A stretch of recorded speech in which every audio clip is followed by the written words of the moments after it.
So what's good, TMG fam? It's your boy L, and I'm back with another reaction. How y'all feel? Welcome back to the channel. Salute. So, man, if y'all haven't watched that last video, bro, Sheriff Grady Judd, or if it hasn't dropped yet, check it when it comes out. I'm not sure if I dropped it before this one or maybe after this one. Whichever way it comes out, check that video out, bro. One of the craziest quadruple murder cases you'll ever hear, bro. You know what I'm saying? I'm still tripping off of it. Can't get it out of my head. It's one of those. Let's just put it like that. It's one of those, man. You know, man, just pray for that little girl, man. Whole family wiped out. But if you haven't seen it, I ain't gonna ruin it for you. Just go back and check the video out. The next video, I guess we're gonna keep in line with that, man. We got 5 very mysterious stories found on Reddit, part 3. All right, so if you're not experienced with Reddit, I'm pretty much not experienced with Reddit. You know, I hear of the stories and different things that take place via YouTube of what's going on with Reddit. So y'all have to bring me up on speed of what's the whole deal with Reddit? You know what I mean? Just let me know. Is it kind of like Discord, or is it worse, or is it just like, so I be hearing some wild stuff from Reddit, but I never went over there. All right, so we're gonna get into this video, man. If you're new to the channel, hit the subscribe button, join the fam, and once you do that, moment of silence for the haters. That's enough. Now run the likes up, baby. Make sure y'all hit that like button. Let's go.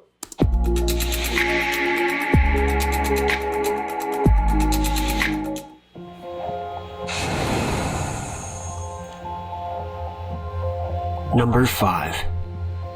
This happened a few years ago. I must have been about 17. I finished my shift at a local retail store at about 7 p.m. Now, I live in the UK and it was winter, so it was already dark outside. I started my usual 15-minute walk home. On the way, I pass a gym that's a few minutes away from my house. It's not exactly the nicest of places, but nothing too sketchy. I've walked past 1,000 times. As I was walking past the building, I heard voices. The voices got louder as I approached. I turned left after the building onto a dark cycle path, and the voices suddenly stopped. They must have heard my footsteps as I turned the corner. This put me on edge straight away, but people sometimes stop talking in these situations, so I carried on walking. I could see through the dark a couple figures sitting on an abandoned stairway that leads to a blocked-off door. I carried on walking, and they kept silent whilst the social paranoia was exacerbated by the natural fear of it being dark. As soon as I passed them, I heard footsteps walk down the metal stairwell behind me. To avoid seeming strange, I kept looking forward and kept walking. I mean, it could be a coincidence or something. The footsteps carried on behind me in complete silence. Then they got closer and closer and closer until I finally forced myself to resist the urge and look behind me. An outstretched arm and a grasping hand tried to grab me. It was just a couple of inches away when I sprinted off whilst looking behind. He screamed, "Come here," and I instantly saw it was an older man who was about 40 and very out of shape. At the same time, I saw that the other guy was a bit taller and slimmer, but was some distance back and never attempted to run.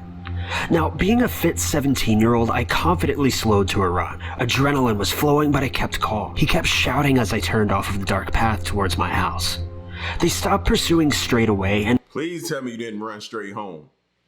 Like, I know we be getting freaked out and you want to run off real quick, but man, understand people still be following you, bro. You do not want them to follow you home. That's the worst thing you could do. And I got home safely. But the next day in the local newspaper, there were several attacks in that area, including an elderly lady. They got their victims in a headlock before mugging them. That was the first time I truly realized that there are people out there who are evil, who prey on good people that work for their money. Told y'all, man, we be living in our little bubble. Little bubble, we don't think about that type of stuff. We go to the grocery store, come home, play with the family, hardly leave the house. Don't know what's really going on out there, man. It's some crazies out there. I ain't even gonna call them crazy people. It's just some crazies. That's the best way to address them. Some crazies out there. The moral of this story is if you ever feel someone following you, then start running straight away. Even if it's a slight paranoia, just start running.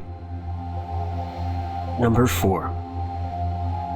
This all happened about 3 years ago when I started working at a small financial institution for my college co-op. I had to have 2 semesters of work that was relevant to my major. This organization was extremely small and only 4 people worked there, including myself. My boss was technically the CEO. The problem with organizations this small is that there's sometimes no real obligation for being ethical. My boss was the kind of guy who would brush his hand across your lower back when he walked by, and he always rested his hands on your shoulders if you needed him to look at something. I personally don't like that level of touchiness, but since there's no real HR department, I had to grin and bear it. He was married and had 5 children, 2 biological sons and 3 adopted daughters. He always complained about his wife and flirted with every woman that he had a meeting with in his office. After a while, I noticed his behavior was getting weirder. He would always buy me breakfast, give me tickets to sporting events, and would ask me to look up profiles on Facebook that he couldn't see anymore. He also liked all the pictures that I posted on Facebook. He also started sending me to the file room to organize paperwork instead of helping my other coworker. I would sometimes see him staring at me, and as soon as I caught him, he'd run back to his office like nothing ever happened. One day, he came very close to me and started asking me very personal questions. I happened to not be wearing makeup that day, and he asked me if I had a long night of fun because I looked tired. He chuckled and said that he remembered having that type of fun when he was younger. I felt so disgusted by this and scared that I told my dad. He got extremely upset and came into work the next day and chewed out my boss. I was so stunned and embarrassed, but I appreciated his concerns. He ended up being my saving grace. Shortly before the semester ended, my boss told my professor that he didn't want to hire me on full-time because he didn't think I worked hard enough. He ended up hiring a good friend of his to take my place. I was upset to lose a good-paying job, but I was happy to be away from my creepy boss. Well, a few months later, I came back to close my account there, and I noticed that one of the board members was in my boss's office. The board member had their own desk and belongings everywhere. I was really confused, so I asked one of my coworkers what was happening. Turns out my boss was arrested for taking advantage of his 11-year-old adopted daughter. Knew it was. Oh, whoa. I thought they was about to say. I jumped prematurely. My bad, y'all. I was about to say, I knew it was going to happen sooner or later that somebody in the office was going to get him for sexual harassment. They was going to call the police on him. But no, this took a turn for the really worse. Turns out my boss was arrested for taking advantage of his 11-year-old adopted daughter. His wife walked in on it happening, and she later found multiple videos of various incidents. So, creepy boss, let's not meet again. Number 3. And what's crazy is it's a lot of women going through this right now. And not just women, men too. You know what I'm saying? Being put in compromised situations, being forced to do things they don't want to do just because they need to keep a job and provide, and the person who's their boss or supervisor is dangling their job over their head. Yeah, it's a lot of that going on right now, bro. It's a lot of that going on, and that's messed up, fam. I hope he get justice in jail. I hope they get him good too, bro. I was about 6 or 7 years old when this happened. I remember my grandmother picking me up from school early that day. I used to fake sick all the time to get away from being bullied at school. Whenever my grandmother would pick me up from school, we would almost always go to McDonald's. It's right by the interstate, and since we lived 30 minutes away from my school district, a snack was necessary. If we had time, she would let me play in the huge play place complexes. She knew right away that I wasn't sick, and I fessed up that some of the kids were calling me a fag and were threatening to beat me up at recess, so I made myself vomit in the hallway on the way back from lunch. That being said, I was very hungry, and a chicken McNugget and a cold Coke were the only things that could hit the spot. Nanny felt bad and decided to let me play by myself in the play place while she was ordering food, but that was a big mistake. I was young and very naive. I would literally be your best friend regardless of who or what you were. It wasn't until later in life when I got my wits about me. I walked into the play place and there was a man sitting at the lower entry of the complex. He had a red, close-shaven beard and a receding hairline. He shot me a smile and waved me over as I was walking in. He said, "Hey buddy, did you want to go in here and play follow the leader with me?" I told him yes, and he turned around quickly and entered the complex. I followed him, but he was really fast.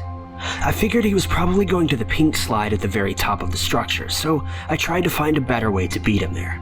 I made my way across the netted bridge and around the 160-degree turn to see a green tube that goes up to the pink slide. For some reason, I started getting little chill bumps all over and just generally felt kind of creeped. It was like some primal sense had suddenly been turned on and I was awake. Stupidly, I kept inching my way forward to play follow the leader, which obviously I'm not very good at. As I got up to the green tube, I could see half of him in a crouched position at the landing to the pink slide. He says, "Aren't you gonna follow me?" I lean closer to move up the tube when I hear my nanny screaming my name. She had a sense of concern that I'd never heard in her voice before. I look up and see the man's smile go to an expressionless face. His hand waving forward moves back down on the mat and he just looks at me. I look at him and for a second I felt something more sinister than a game was being played. I turned around and bolted to the other side of the compound, expecting him to be hot on my trail, but he wasn't. I made it to the exit where he had to climb down platforms to get out of the complex. I could see my nanny and a few employees standing in the play area. She asked me what was going on. She had seen a man moving through the structure and knew I was in there alone. I told her that I was playing follow the leader and was perfectly fine. I wanted to actually go back and finish playing at this point despite what I had just felt. Kids so naive, bro. So naive. They're innocent. You know what I mean? So innocent, bro. That's why you be trying to, you don't want them to, their innocence to ever leave them, bro. But no. No, grandma did what was right. And I'm glad they saw it too. I hope they got the cops on them.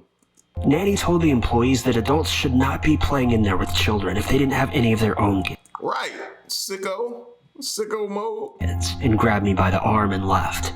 I got my nuggets, but we didn't go back to that McDonald's for like a month. Number 2. And that's where McDonald's got to do better. The employees and stuff like that, man, they be noticing the people that hang around there all the time. If you go to McDonald's, which we very seldom go, if we do it for breakfast, but back in the day when I was just super younger and with frequent McDonald's and stuff like that, you see the same people hovering around. You know what I mean? So they know, the workers inside know who is legit and who is not legit, bro. Yeah, no. The night before... He lucky it was that kid, grandma, not my grandma. My grandma would have went ham in there. Before the invasion, I hadn't gotten any sleep because my friend was visiting for my birthday and snored like a train. So I was absolutely exhausted the next day. I went about my day, but that night I had to change my routine because I was super tired. Usually I would be up until 6 a.m. just doing things, taking a shower, whatever I felt like doing. I live in student housing, and because it was the summer, it was only me and my other housemate, who I'll call Drew, living there. Anyway, my bedroom is close to the kitchen, so I can hear everything going on outside of it. That night, I was in some very deep sleep because usually any noise wakes me up. I remember vaguely hearing cabinets being opened and closed and the jiggling sound on my doorknob. I thought I was dreaming all of this up, but I didn't think anything of it until much later. At about 6 a.m., I woke up to the sound of my phone going off, and the first thing I read was a text from Drew saying police are coming. After reading this, I was wide awake. I asked Drew why, to which he responded, "We've been robbed." Let me tell you that Drew is a very promiscuous guy. He wanted some action at about 5 a.m., so he decided Craigslist was a great place to find somebody. He ended up finding somebody and decided to meet at our home. He wanted some action, so he hit Craigslist. What do we be thinking, fellas? That's the thing, we don't be thinking. That time of the night, no, we not thinking at all. Our brains officially been cut off. We ain't using that. Craigslist though, bro? Nah, not just go to the bar and try your luck. Craigslist though? We are dumb. We are dumb. Drew gave the guy our address, but at the last minute, the Craigslist guy told Drew to come to his place instead, so that's what happened. Craigslist guy gave Drew the address and told him he would meet him there in 15 minutes. Somewhere in this conversation, Drew tells the guy that he had a female roommate, me, who was at home as well. From my past experience with Drew's partners, they always seem to ask if other people are home. But anyway, as Drew leaves, he doesn't lock the front door, and he never locks his room door either. Drew goes to the location, but the guy never answers the door, so he comes back home. When Drew gets home, he notices the shoes by the front door are in the wrong place, and certain things in the kitchen just look weird. Drew got OCD. Only people with OCD be paying attention to stuff being out of place, bro. Telling you. His bedroom, and it's a mess. His valuables like his laptop are gone, and things are scattered all over. He called 911, but the police couldn't do anything because it's student housing and we don't have cameras. So it turns out the Craigslist guy was a burglar, and I didn't dream up the cabinet sounds or the jiggling doorknob. It was the guy going through my home. I get paranoid being home alone now, and I have Drew to thank for that. So don't use Craigslist for hookups, or if you do, don't be like Drew. Be smart about it. Number 1. Nah, just don't. just don't. Just don't use Craigslist at all. How about, you know what? Here's a thought. How the old-fashioned way. Just go out and meet somebody. Then vet them for a long time. You know what I'm saying? Don't just... I get it, though. That's easier said than done. Because I was wild back in the day, too, man. So I get it. But, bro, these days, y'all gotta chill. Gotta chill. Or take you a cold shower or something. I was about 5 years old or so, living at Fort Bragg. My dad was in the service at the time. We lived in a tiny apartment and had a bit of a wacky old neighbor who was a really weird guy, but up until this point, he hadn't done anything astonishingly bizarre. He was a heavy drinker and a lonely man. I have a younger sister, and both of us were down for a nap, and my dad was sleeping as well, and my mom was getting ready for her night shift at Walmart at the time. She heard yelling in the apartment next door and just assumed it was the older guy having a PTSD episode, which happened on occasion. She then heard a gunshot and then became increasingly concerned when the front door swung open. Me and my sister are wide awake at this point. She comes out and the guy's walking in, yelling about Vietnam and wielding a shotgun. Luckily for us, my mom is basically an amateur hostage negotiator. If there's one thing she's been great at my entire life, it's convincing crazy people to come down off their clock tower. She tells us to go into the bathroom and yells for my dad to wake up. My dad grabs his own rifle and starts dialing 911. At this point, my mom is calmly talking this man down, asking him what's going on. He starts rambling about enemies being after him. She agrees and offers to help him go look for the enemies who are after him. She's ushering him closer to the front door, and finally she asks if she can borrow the shotgun. The man pauses, but then thinks about it and proceeds to hand it to her. She goes outside with him and has him sit down at the door and wait for the police. My dad has stashed the shotgun at this point, and we're waiting for insanity to go down. She's comforting him and making small talk when the police show up and take the man away for a mental health assessment. It turns out the guy had fired a shotgun into his own headboard during a flashback, and it just escalated from there. See, that's the messed up thing. You don't know who lived next to you that could be like a war vet or whatever, and you know, got that PTSD, man. And at any given moment, they can just snap. And when they snap, it's whoever or whatever can get it, and they'll take you out, bro. They'll take you out. We got to do. You know how people who have to register as sex offenders, we should have like people with PTSD have to register for that type of stuff as well. So we know people in our area that are, you know what I'm saying? And I know that probably would be hard to do, but just trying to, you know, start the conversation to figure something out, because we need to know as much as, you know what I mean, who they are, what they possibly have been through, and what could possibly go on. You know what I mean? You would like to know that if somebody lived 2 doors down from you. I would. That's crazy though, man. Well, it's football time. So y'all enjoy the videos, man. And I'm finna go check out some Thursday night football. Hope y'all enjoy it. And we're playing the Washington and Giants, I think. Yeah. We'll see how that go, though. Y'all get at me in the comment section. Let me know what you think. Stick around and stay tuned until the next reaction. My peace out. Stay solid.